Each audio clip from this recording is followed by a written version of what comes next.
Before we start, hit that subscribe button so you never miss quick tech tips like this. Today, I'll show you how to send a Zoom link in your Calendly account by integrating Zoom so your meetings are set up automatically. Best, log into your Calendly account.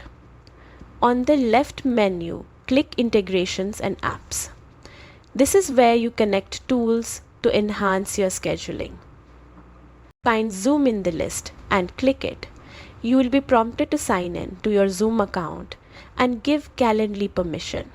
This allows it to automatically create Zoom links for your booked events. Once Zoom is connected, click Create in the top left corner to set up a new meeting type. For example, choose one-on-one meeting for consultations or interviews. Give your meeting a name, set the duration, and under location, select Zoom. This ensures a Zoom link is generated automatically when someone books with you. Click Create to save your meeting type.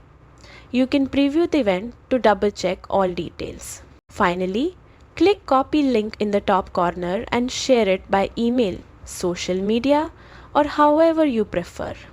That's it, your Zoom link will now be included in every booking, saving you time and keeping things professional. If this helped, like the video, leave a comment and subscribe for more quick guides.